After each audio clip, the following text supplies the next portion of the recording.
N convention కూల్చివేతపై Hydraa commissioner వివరణ ఇచ్చారు. ఈ మేరకు హైడ్రా ప్రెస్ నోట్ రిలీజ్ చేసింది. తుమ్మిడికుంట ఎఫ్టీఎల్ బఫర్ జోన్లో ఉన్న అక్రమ నిర్మాణాలను కూల్చేశామని తెలిపింది. 2014లోనే తమ్మిడికుంట ఎఫ్టీఎల్ బఫర్ జోన్పై హెచ్ఎండిఏ ప్రిలిమినరీ నోటిఫికేషన్ ఇచ్చిందని గుర్తు చేసింది. ఆ తర్వాత అంటే 2016లో ఫైనల్ నోటిఫికేషన్ను హెచ్ఎండిఏ ఇచ్చిందని హైడ్రా ప్రెస్ రిలీజ్లో తెలిపింది. ఫోన్ ట్యాపింగ్ కేసులో సూత్రధారులుగా అనుమానిస్తున్న ప్రభాకర్ రావు, శ్రవణ్ రావును ఫారిన్ నుంచి రప్పించే ప్రయత్నం చేస్తున్నామని హైదరాబాద్ సిపి శ్రీనివాసరెడ్డి తెలిపారు. తాను ఢిల్లీ వెళ్లి సిబిఐ డైరెక్టర్ ని కలిశానని, త్వరలో రెడ్ కార్నర్ నోటీసులు జారీ అవుతాయని తెలిపారు. ఎవరిని వదిలే ప్రసక్తే లేదన్నారు. ఇప్పటికే కేసుతో సంబంధం ఉన్న వారందరినీ విచారిస్తున్నామని చెప్పారు ఆయన.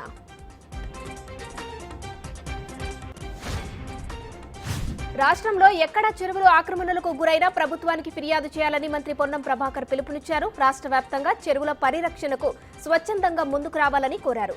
ప్రకృతి పర్యావరణాన్ని కాపాడాలనే సంకల్పంతోనే ప్రభుత్వం హైడ్రాను ఏర్పాటు చేసిందని స్పష్టం చేశారు. రాజకీయ పార్టీలు, సంస్థలు, వ్యక్తుల మీద ప్రభుత్వానికి ఎలాంటి దురుద్దేశం లేదన్నారు. ఏపీలో ఉద్యోగుల బదిలీల నిబంధనలో మార్పులు చేసింది ప్రభుత్వం. ఉద్యోగుల బదిలీలకు సంబంధించి ఈ నెల 17న జీవో నెంబర్ 75 ద్వారా ట్రాన్స్ఫర్ చేస్తున్నట్లు ప్రకటించింది. ఇప్పుడు దానికి అదనంగా మరో జీవో జారీ అయింది. 2025 మార్చి 31లోగా రిటైర్డ్ అయ్యే ఉద్యోగులకు బదిలీల నుంచి మినహాయింపు ఇచ్చింది. ఈ మేరకు జీవో నెంబర్ 76ను ఆర్థిక శాఖ జారీ చేసింది.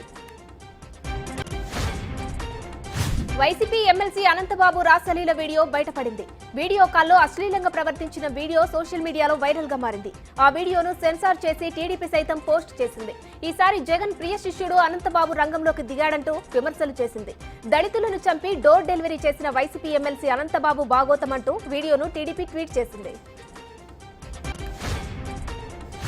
కేటీఆర్ బహిరంగ క్షమాపణలు చెప్పాల్సిందేనని మహిళా కాంగ్రెస్ రాష్ట్ర అధ్యక్షురాలు సునీతారావు డిమాండ్ చేశారు. మహిళా కమిషన్ వద్ద క్షమాపణలు చెప్పిన కేటీఆర్ మహిళలకు బహిరంగ క్షమాపణ చెబితే ఏమవుతుందని ప్రశ్నించారు. మహిళలకు కేటీఆర్ బహిరంగ క్షమాపణలు చెప్పకపోతే రాబోయే స్థానిక సంస్థల ఎన్నికల్లో బీఆర్ఎస్ కు గుణపాఠం చెబుతారని హెచ్చరించారు.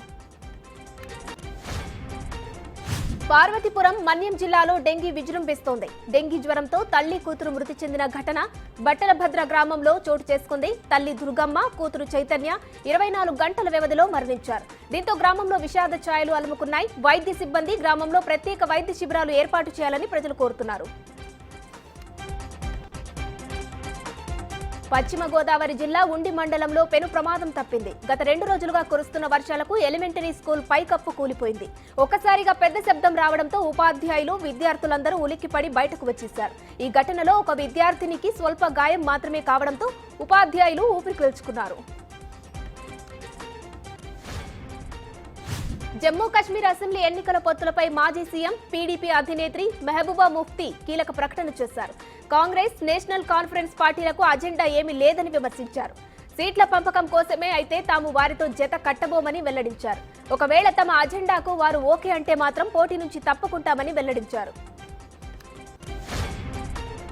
దక్షిణ గాజాలో వేర్వేరు చోట్ల ఇజ్రాయెల్ సేనలు మరోసారి దాడులకు తెగబడ్డాయి. ఈ ఘటనలో దాదాపు 36 మంది పాలస్తీనీయులు మృతి చెందినట్లు గాజా అధికారులు తెలిపారు.